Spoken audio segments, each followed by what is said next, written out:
Right ఇక కేటీఆర్ కు దమ్ముంటే ప్రెస్ క్లబ్ కు కాదు అసెంబ్లీకి రావాలని కాంగ్రెస్ ఎమ్మెల్సీ అద్దంకి దయాకర్ సవాల్ విసిరారు. ప్రజల సమస్యలపై ఎన్ని రోజులైనా అసెంబ్లీలో చర్చించడానికి తాము సిద్ధంగా ఉన్నామని అన్నారు.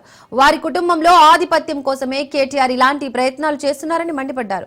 గత 10 ఏళ్లలో అసెంబ్లీలో ఏ పార్టీకి ఎన్ని గంటలు అవకాశం ఇచ్చారో కేటీఆర్ కు తెలియదా అని అన్నారు. సీఎం రేవంత్ రెడ్డిని విమర్శించే స్థాయి కేటీఆర్ కు లేదని అంటున్న అద్దంకి దయాకర్ తో మా ప్రతినిధి రాజు ఫేస్ టు ఫేస్.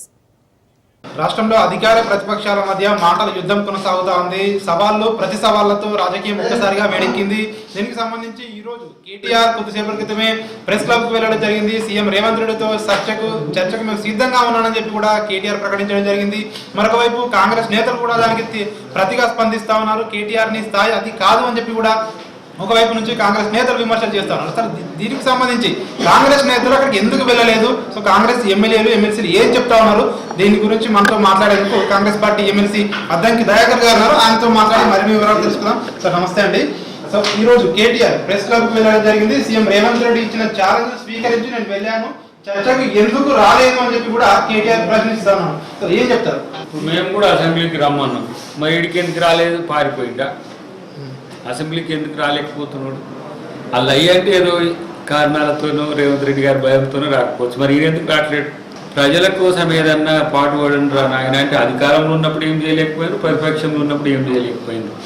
ఇలాంటి అనవసరమైన రాద్ధాంతాలతో టీఆర్పీ పెంచుకునే పల్లె కేటీఆర్ ఉన్నాడు తప్పితే వాళ్ళ మధ్యన ఉన్న పోటీ ఇప్పుడు మనకు వచ్చింది సమస్య. ఎవరు వాళ్ళ కుటుంబంలో బావ బామ్మార్లు, ఒకవైపు వాళ్ళ చెల్లెతో వచ్చిన సమస్యని ఇట్లా మనోడు బజార్లో పడి కొట్టుకుంటున్న పరిస్థితి ఉన్నది. కాబట్టి సవాళ్ళు ప్రతి సవాళ్లకు కేంద్రము పీపుల్స్ డెమోక్రసీ సెంటర్, ప్రజలు ఎన్నుకున్న అపెక్స్ డెమోక్రసీ సెంటర్. ఇక్కడ చర్చించే బస్తీ మీద సవాల్ అనుకుంటా ఇలా జబర్దస్తు చేస్తే ఎవరు పట్టించుకోరు. ఇంతనే ఒక రోజు తన అస్తిత్వం కొరకు చేసే పోరాటంగానే నేను భావిస్తున్నా తప్పితే కొత్తగా ఏం లేదు. అండ్ అసెంబ్లీలో ప్రధానంగా బీఆర్ఎస్ పార్టీ నేతలకు కనీసం మైక్ ఇవ్వరు, ఇచ్చినా కట్ చేస్తారు, పదే మంత్రులు ఇంటరప్ట్ అవుతారు. సో అందుకనే ప్రెస్ క్లబ్ ఇక్కడ మీడియా వాళ్ళు ఉంటారు కదా అని చెప్పి కేటీఆర్ చెప్తారు. ఎట్లా చూస్తారు దాన్ని? పని దినాలు మాట్లాడిన గంటలు ఉంటాయి కదా, మీ కాలంలో అసెంబ్లీ రికార్డ్స్.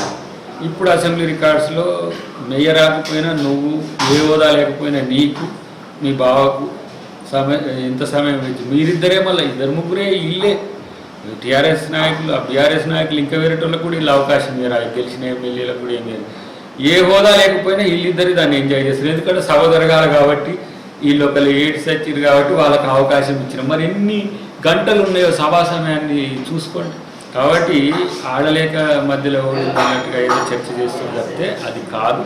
కాబట్టి మేము చేసిన ప్రతి పనిని ప్రజలకు తెలుస్తుంది. అది మీకు తెలియకపోవడానికి ఏందో మీ ప్రతిపక్షం పాత్ర, మరి లేకపోతే ఏ పక్షం లేకుండా మీ పక్షం మీరే కొట్టాడుకోవడానికో ఇదైతే ఆలోచించాల్సిన అవసరం మీకుందని నేను అంటున్నాను. కేటీఆర్ విసిరిన ఏదైతే ఛాలెంజ్ యాక్సెప్ట్ చేశారో రేవంత్ రెడ్డిది, యాక్సెప్ట్ చేసిన తర్వాతనే రేవంత్ రెడ్డి ఢిల్లీకి పారిపోయాడని కూడా అభ్యాస నేతలు పదే చెప్తా ఉన్నారు. ఇవాళ సింహం ఊర్లో లేనప్పుడు దిల్లు లేకున్నది. ఆయన ప్రీ షెడ్యూల్డ్ ప్రోగ్రామ్.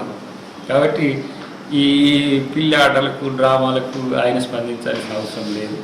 డెఫినెట్గా సభా వేదికగా వాళ్ళు అయ్యి వచ్చినా రాకపోయినా ఏం జరిగింది, ఏం చేసింది, అన్నీ వాళ్ళు చేసిన అకృత్యాలేమో ఫోన్ ట్యాపింగ్లతో, ఈ ఫార్ములతో, కాళేశ్వరం కమిషన్లతో తెలుస్తాయి. మేము చేసిన మంచిది ఏందో అసెంబ్లీలో చెప్తాం. అక్కడ చర్చకు దమ్ముంటే రాండి, దమ్ముంటే ఆడ తేల్చుకుందాం తప్పితే ఇక్కడ ఇదంతా కూడా ఉత్త బాధకాన్ని తప్పితే మరొకటి. అంటే ఈ రోజు ఏదైతే కేటీఆర్ ఛాలెంజ్ యాక్సెప్ట్ చేశారో, సో కాంగ్రెస్ పార్టీ నేతలు ఏం చెప్పబోతున్నారు? ప్రజలకు కానీ, తెలంగాణ ప్రజానికి కానీ బీఆర్ఎస్ పార్టీ ఏం చెప్పబోతారు? వీళ్ళు పిచ్చిలేసి ఏదో వాళ్ళ రాజకీయాల కొరకు కొట్టాడుకుంటూ పట్టించుకోకండి. ఏవైనా పనులు కావాలంటే కాంగ్రెస్ పార్టీ నాయకులను సంప్రదించండి. ఇప్పుడు ఇండ్లు 3,500 సరిపోవట్లేని అన్నారు, మళ్ళీ 3,500 ఇచ్చి ఎందుకు మళ్ళీ కొత్తగా ఇవ్వడానికి. అట్లనే రైతు భరోసాకు సంబంధించి రాని వాళ్ళు మళ్ళీ మరింత ఎవరి దగ్గరికి పోతే బెటర్ అనేది మీరు చూసుకోండి. రైతు రుణమాఫీ కూడా లిస్టు పెట్టినాం, రాని వాళ్ళు ఏ విధంగా చేసుకోవడానికి చేయండి. కానీ వీళ్ళని పట్టించుకుంటే వాళ్ళ రాజకీయం కొరకు తెలంగాణ ప్రజల్ని వాళ్ళు బలిగొన్నారు, తెలంగాణ ప్రజల్ని మోసం చేసినారు, తెలంగాణ ప్రజలకే కోట్ల రూపాయలు, వేల కోట్ల రూపాయలు ఇస్తున్నారు. వాళ్ళ మాట వెనకన్నా చెప్తే సో ఇది ఎమ్మెల్సీ అద్దంకి దయాకర్ చెప్తా ఉన్నారు. ఏదైతే ఇంట్లో ఉన్నటువంటి కుటుంబ ఆధిపత్యం పోరులో భాగంగానే ఇట్లాంటి రాజకీయాలు ఇట్లాంటి చేస్తా ఉన్నారు అంతే తప్ప సో దాంట్లో సీరియస్నెస్ లేదు అని చెప్పేసి కూడా ఎమ్మెల్సీ అద్దంకి దయాకర్ చెప్తున్నటువంటి పరిస్థితి కనిపిస్తూ ఉంది. కెమెరా పర్సన్ శ్రవంతో రాజు న్యూస్ CLP ఆఫీస్ నుంచి.